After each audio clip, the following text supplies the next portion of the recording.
All right, so everybody's always asking me with the K-Wool liner, do I do anything to rigidize it or harden it or ITC coat it or Plistex coating? There's so many different brands and names.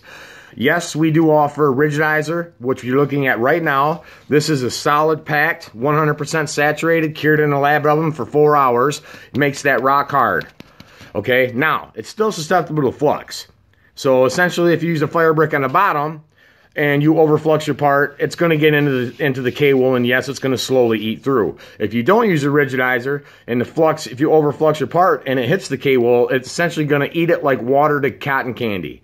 So we recommend this for guys that are veterans or beginner knife makers that are looking to make Damascus, or just want to do forge weld a piece of cable, something of that nature, or just in general forge welding. So this is what you're looking at right now. What has been cured over last night. I put the ridigizer on it. I soaked it 100% through, slid the liner inside of the forge. You can see across the top, there's no burner ports in it yet. I'll go through and drill those after I get the rest of the coating done, so it's a nice clean cut right through the K-Wool and right through the hardening Plistex that we're going to put on this. ITC, some guys call it it's all different names. Basically what it is a hardened refractory coating.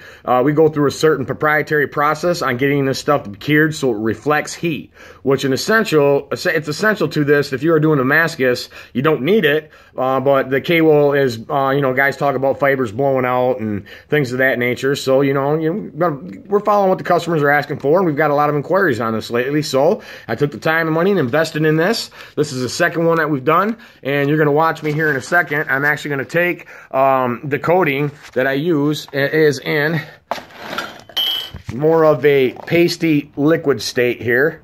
Okay, there's a certain ratio to mix this at. I'm not going to disclose that, other than the fact that anybody of you guys have ever done this probably already know. But essentially what I'm doing is I'm reaching inside and I am smearing this and giving this a actually nice thick coating, and this stuff is reflective to heat. So essentially, when you're brushing this stuff on here, you get it nice and heavy. You want to make sure that K-Wool is completely coated. So I'm going to add a little bit more here. I'm going to go right around the outside edge of this.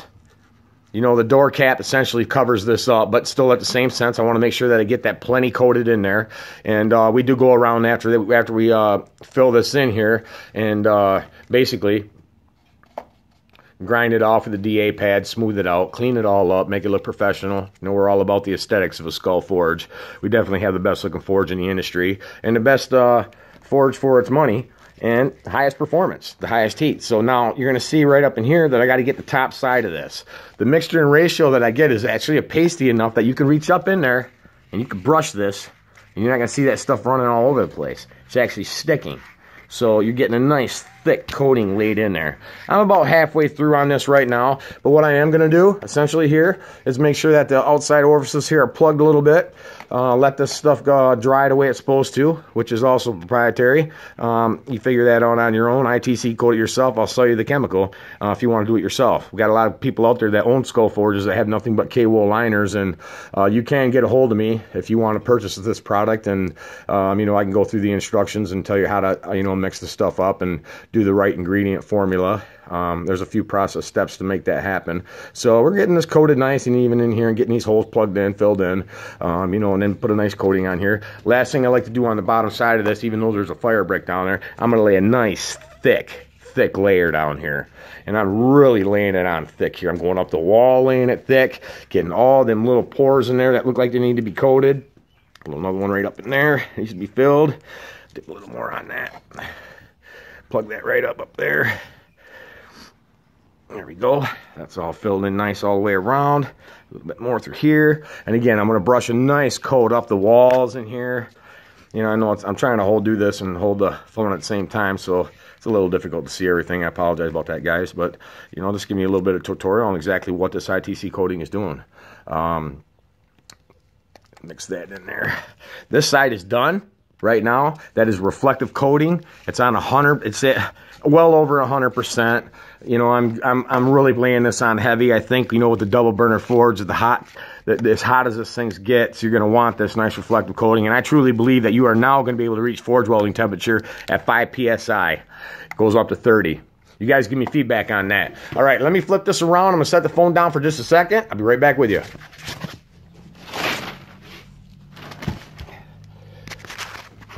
All right, side 2, okay? You can see if you look in there that stops about halfway through. It's all dry K-wool in there that has a rigidizer that we've already applied, cured overnight. So now I'm gonna go back in and I'm just gonna continue brushing it this way, brushing it back towards me.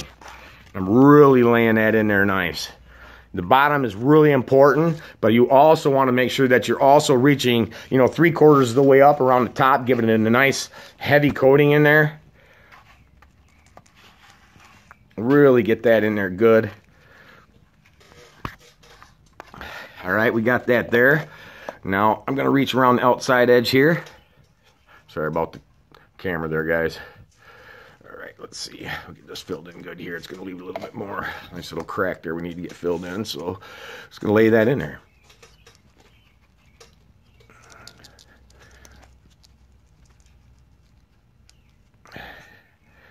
Nice little hole up here we need to get filled in.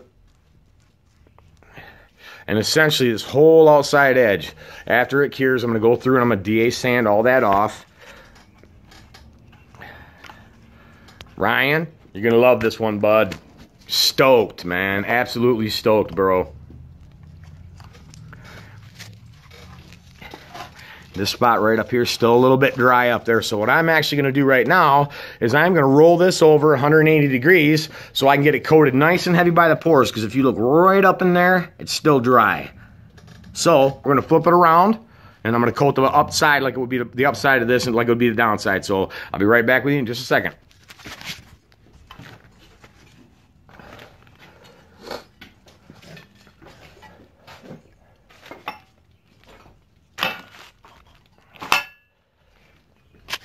All right, so we're back. It's upside down. Now, I'm gonna go back through here just like we did before. I'm gonna lay a nice thick coating on there, just so it's nice and reflective. You're getting in there to where this needs to be. Sorry about that.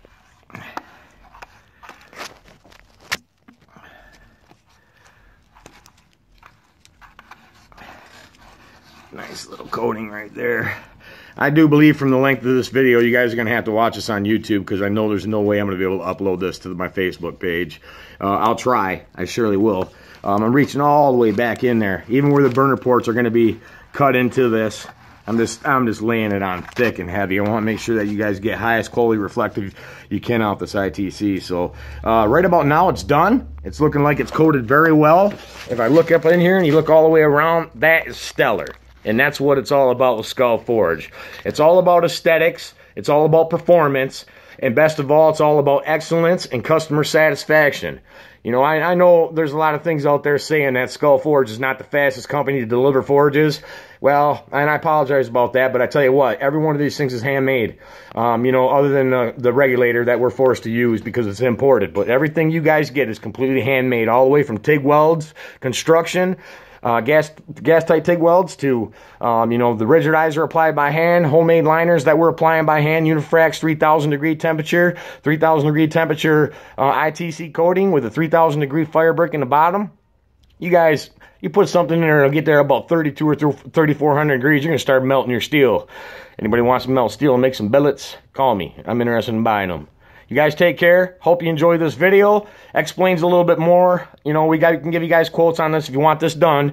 It's not the cheapest thing to do, but we're more than happy to do it for you guys. So, all of our Skull Forge fans out there, we thank you. We thank you for your support. We'll be at booth 512 at Blade Show in Atlanta in June.